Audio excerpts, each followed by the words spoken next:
Film dimulai di sebuah kosan di Jepang, di mana ada cowok pengangguran bernama Kurosu yang mengungkapkan kalau dia udah nggak punya alasan lagi untuk hidup.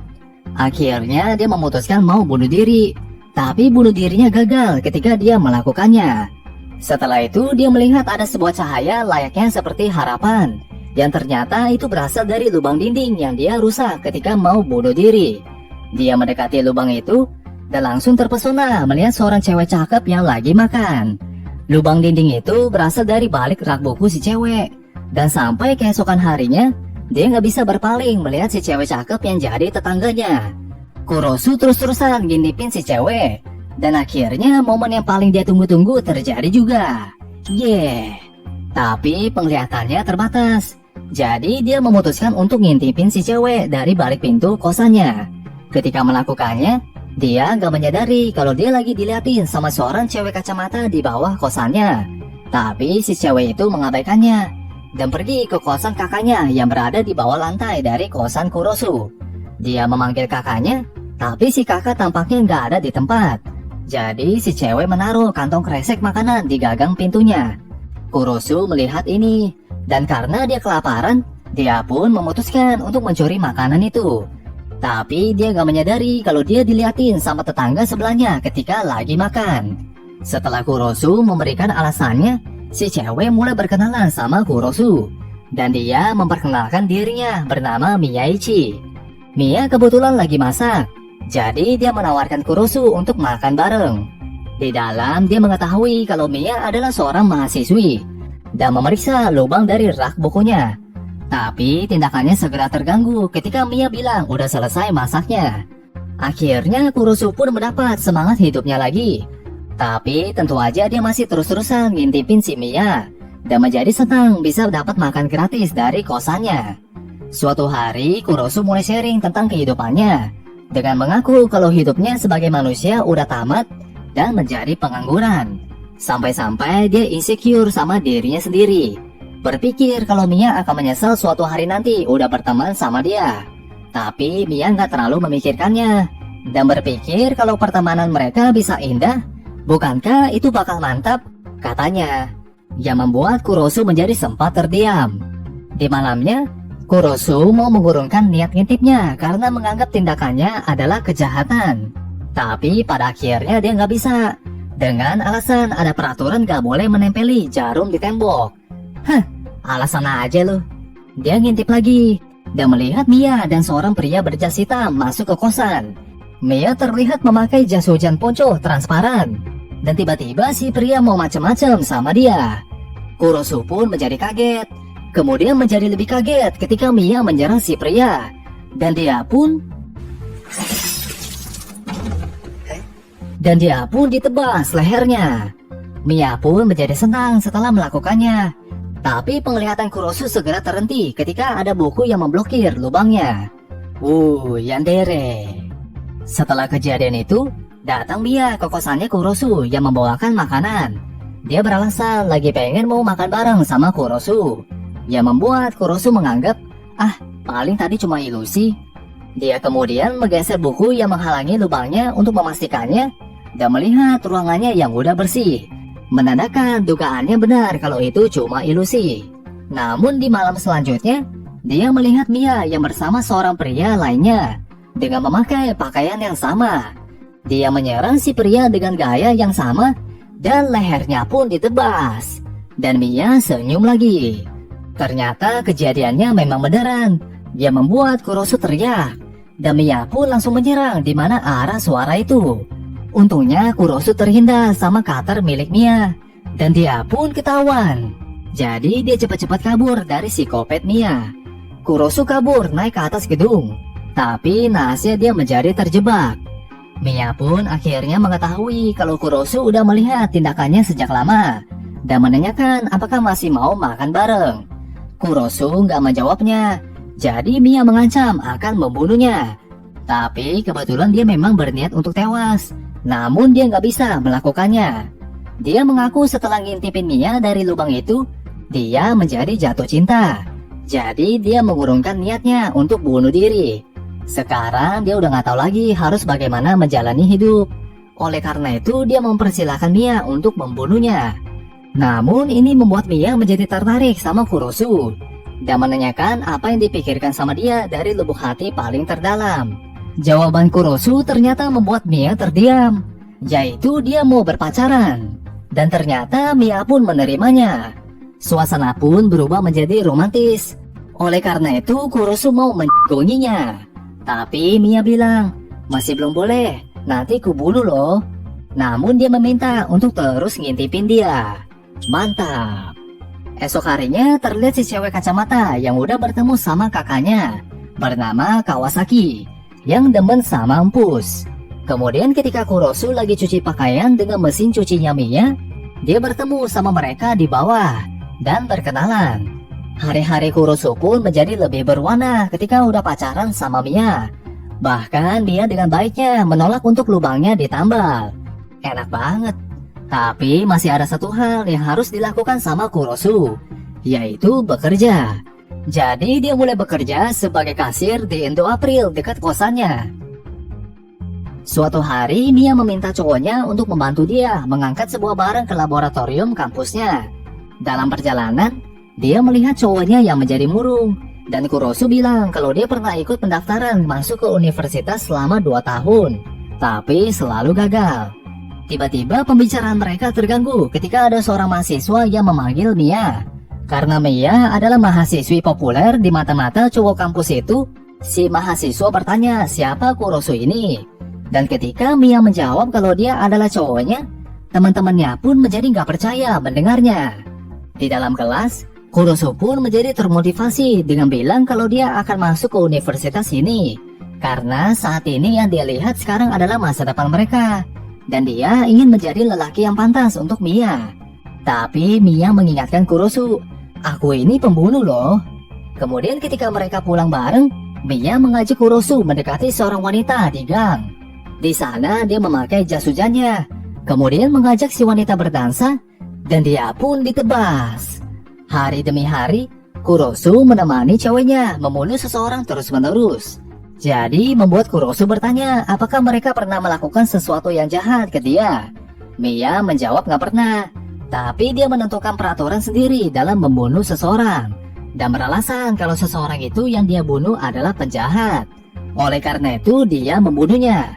Namun meskipun begitu, Kurosu nggak melihat ada kasus pembunuhannya di koran, yang membuat dia menjadi heran.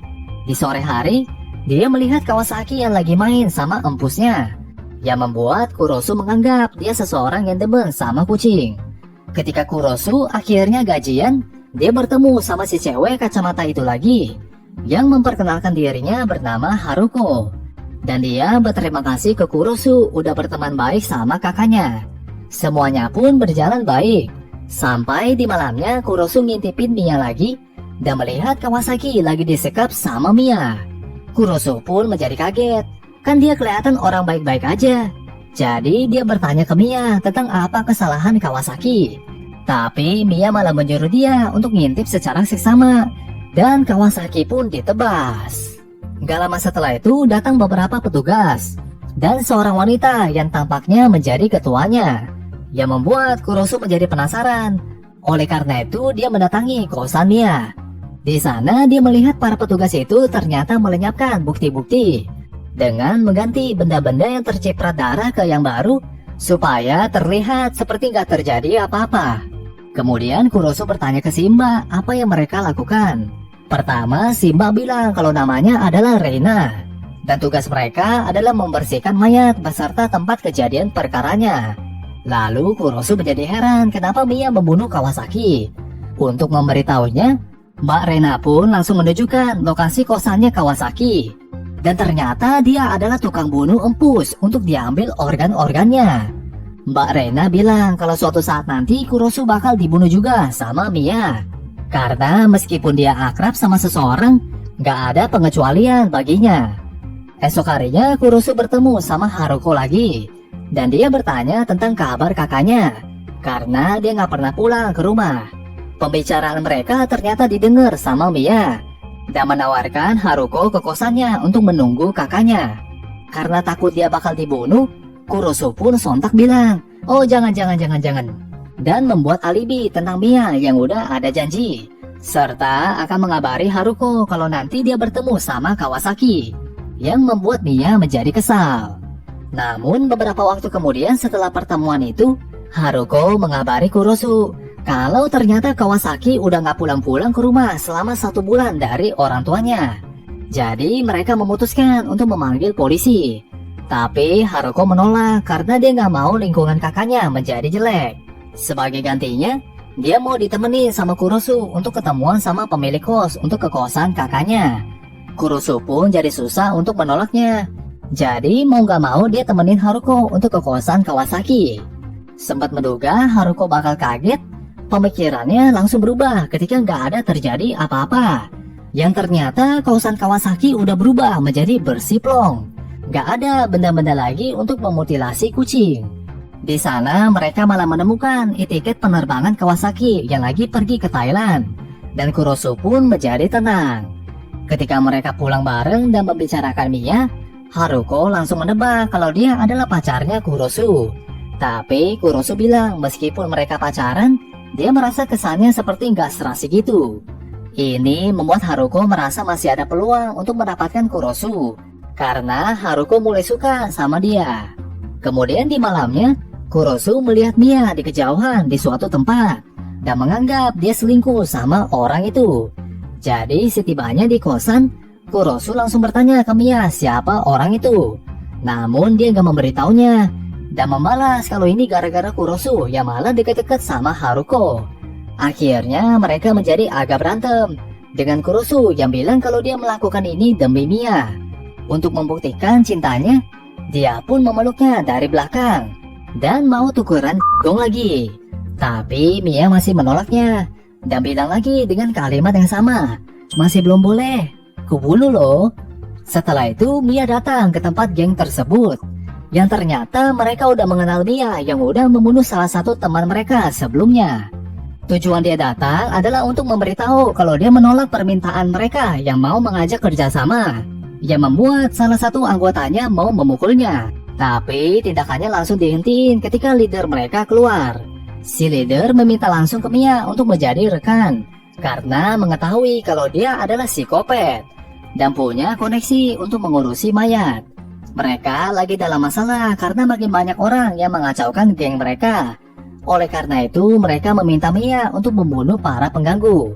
Sempat menolak, Mia diancam sama mereka kalau mereka akan membunuh Kurosu. Esok harinya ketika Kurosu dan Mia pulang bareng, mereka bertemu sama Haruko di depan kosan mereka. Dia datang untuk mengasih Kurosu kartu pos yang dikirim sama Kawasaki dari Thailand. Tapi tiba-tiba dia menjadi pusing dan akhirnya pingsan. Ternyata dia dipisahin sama Mia yang mau membunuhnya. Jadi Kurosu pun otomatis langsung mencegahnya. Dia ingat Mia pernah bilang gak akan membunuh orang hanya untuk membuat orang itu diam. Tapi Mia menjawab kalau dia berhak menentukan aturannya sendiri. Kurosu pun menekankan ke dia kalau dia terus-terusan membunuh, suatu saat nanti dia pasti akan tertangkap, dan memintanya untuk jangan bunuh orang lagi. Alhasil Mia pun gak jadi membunuh. Dan beberapa saat kemudian Haruko terbangun dari pingsannya. Ketika Kurosu mau mengantar dia ke stasiun sebelum gelap, Haruko berpikir kalau Kurosu udah baik sama dia selama ini. Dan dia pun nembak Kurosu, membuat dia kesembur air ketika Kurosu minum. Dia bertanya apa yang Kurosu suka dari Mia, dan apa kekurangan dari dirinya. Namun momen mereka segera terganggu sama kedatangan Mbak Reina yang tiba-tiba. Dia merasa heran, loh kenapa Haruko masih hidup? Dan bilang ke Kurosu untuk jangan menghambat Mia dalam membunuh. Kemudian Kurosu dan Haruko bertemu di kafe lagi. Dan Haruko bilang kalau dia serius tentang perasaannya. Dia ingat Kurosu pernah bilang kalau dia sama Mia gak serasi. Dan dengan pedenya Haruko meyakinkan Kurosu kalau sama aku pasti serasi. Dia merasa kalau Mia cuma main-main sama Kurosu, dan mungkin salah paham dengan kata suka dari dia, serta gak akan mengubah dirinya demi Kurosu. Dia masih berharap Kurosu bisa menerima perasaannya. Jadi dia meminta Kurosu untuk ketemuan lagi di kafe ini besok. Sepulangnya dari kafe, tiba-tiba Kurosu pun diculik sama sekelompok geng dari bar. Di bar, si leader meminta dia untuk memujuk Mia bekerja sama dengan gengnya. Tapi Kurosu menjawab kalau dia nggak bisa melakukannya. Oleh karena itu, si leader mengancam akan melapor ke polisi kalau temannya udah dibunuh. Dia merasa heran kenapa Kurosu terus melindungi Mia yang udah membunuh 10 orang lebih. Sebelum akhirnya pipinya ditebas untuk paksa menyuruhnya memujuk Mia. Sesampainya di kosan, Mia melihat luka tebasan di pipi Kurosu. Dan dia tahu kalau itu pasti gara-gara kelompok geng. Tapi Kurosu menahannya untuk mengabaikan mereka. Dia merasa walaupun terancam akan dibunuh, itu lebih baik ketimbang Mia harus membunuh seseorang. Mia pun menanyakan tentang apa yang sebenarnya dia lihat selama ngintip di lubang. Dan dia kembali meyakinkan Kurosu kalau dia ini adalah pembunuh. Kurosu pun kembali berusaha menghentikan Mia dari menjadi psikopat. Karena dia benar-benar suka sama Mia. Cinta mati dah pokoknya. Mia pun jadi nangis. Namun meskipun begitu, dia bilang kalau dia akan tetap membunuh. Di malamnya ketika mau keluar, Kurosu ada mendengar suara-suara dari kosan Mia yang membuatnya menjadi penasaran. Dia membuka tambalan lubangnya dan melihat Mia dalam keadaan sedih. Bukan malah senyum-senyum kayak biasanya meskipun dia udah membunuh seseorang. Kurosu pun menyadari kalau ini pasti gara-gara kelompok geng itu. Jadi dia cepet-cepet pergi ke markas mereka. Sambil berlari, dia mengabari Haruko kalau memang Mia gak bisa mengubah dirinya dan dia cuma dipermainkan. Pada awalnya Mia gak membutuhkan dia, tapi sesungguhnya dia membutuhkan Mia. Setibanya di bar, Kurosu teriak ke mereka untuk berhenti menyuruh Mia untuk membunuh. Karena Kurosu menyadari kalau yang Mia bunuh tadi itu bukan seseorang yang dia pengen bunuh, tapi suruhan dari geng itu. Namun meskipun dia udah teriak, mereka nggak mendengarnya. Jadi Kurosu pun mulai menyerang mereka dengan cutter. Tapi dia dengan mudah diserang balik dan akhirnya digebukin. Ketika si leader menodongkan cutter miliknya ke leher Kurosu, tiba-tiba terjadi mati lampu. Dan ada granat asap yang digelindingin sama seseorang. Yang ternyata itu dari psikopat Mia. Mia mengambil cutternya Kurosu. Dan akhirnya dia punya double cutter. Dia pun mulai membunuh semua anggota dengan menembas ke leher mereka. Dan akhirnya si leader pun habis. Karena kejadian ini, Kurosu bertanya ke Mia kenapa membunuh mereka yang meminta pertolongan ke dia. Mia kembali menjawab kalau dia menetapkan peraturan membunuhnya sendiri dan gak mau membunuh karena dimintai tolong. Dia kemudian mengungkapkan kalau yang dia bunuh di kosan tadi itu adalah rekan mereka sendiri dan udah diberesin sama timnya Mbak Reina. Serta pada saat itu dia lagi gamut, yang tampaknya dia dendam sama geng karena udah mengancam cowoknya. Kurosu kemudian kembali meyakinkan kalau dia benar-benar suka sama dia. Begitu juga Mia. Dan akhirnya mereka pun tukeran gong. Tapi Kurosu gak menyadari kalau dia lagi ditusuk sama Mia. Yang diungkapkan sama dia kalau dia sebenarnya mau banget membunuh orang yang dia sukai. Tapi Kurosu merasa senang akan itu. Kurosu pun jatuh dan Mia mengucapkan cintanya ke Kurosu sebelum Kurosu gak sadarkan diri. Beberapa hari kemudian, terlihat Mia membawa koper untuk pindah ke suatu tempat. Di tengah perjalanan, dia bertemu sama Mbak Reina yang bertanya mau dibersihkan juga nggak kamar Kurosu. Dan Mia pun setuju. Kemudian mereka melihat seseorang yang datang dari depan mereka, yang ternyata Kurosu masih hidup dengan kondisi lagi pincang.